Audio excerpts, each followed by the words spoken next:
Product not yet rated.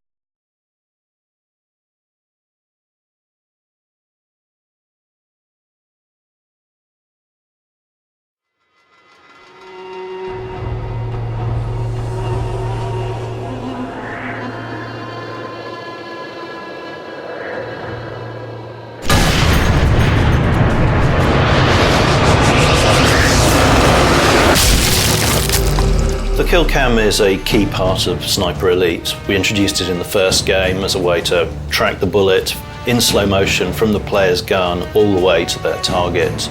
For Sniper Elite V2, we introduced a whole new level of detail to it, where we actually track the bullet through their targets in X-ray and watching as it smashed bones that it came in contact with. And for Sniper Elite 3, we want to take it a step further to really take advantage of the power of the new consoles and what we can do on PC. So the X-ray Killcam is triggered if the player gets a really good score, and that's based on whether the enemy is moving, the range of the shot, and also the area that the player is aiming for on that target. So within the Sniper Elite franchise, the Killcam really gives us a chance to experiment a bit more with the sound while the rest of the game stays relatively realistic. We took the sounds of cars and aeroplanes and other high-speed vehicles, laid them on top of each other, stretched them out, played with the pitch, really kind of conveyed that feeling of speed and the fact that you were travelling with that bullet.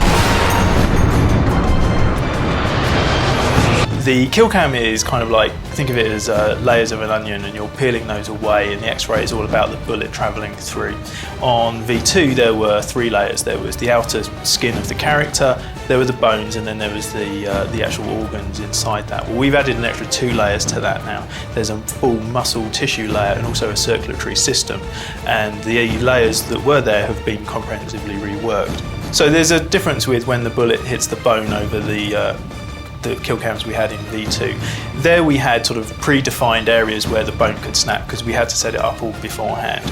But now the bone can actually fracture dynamically, so the fracture will occur in the bone at the exact point of impact with the bullet. We now actually have 3D mesh particles as well, so there are blobs of blood which will come out, which again, instead of just being little 2D images which are laid onto the screen, these are actually 3-dimensional and give more shape.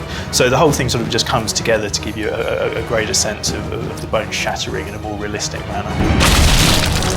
One of the key reasons for going into all that detail is to illustrate why people were so frightened of snipers in World War II, or indeed in any conflict. The damage done by a sniper bullet is considerable, and so we're not flinching away from that, and we're showing to the player what it is that they are doing, playing as Carl Fairburn himself, the elite sniper, why the enemy is so frightened of him.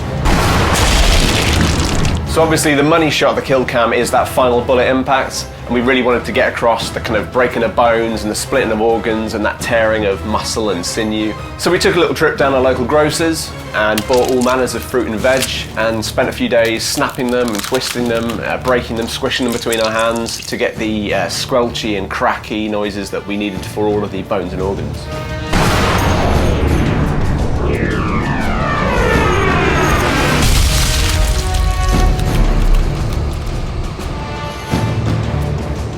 In addition to the extra detail we've added into the human targets for the Killcam, we're also, this time around, introducing vehicle Killcams. So some of the vehicle adversaries you come across in the game, like half-tracks and trucks and tanks, we're actually showing those in intricate detail as the bullet passes into them and you take them out with a well-placed shot.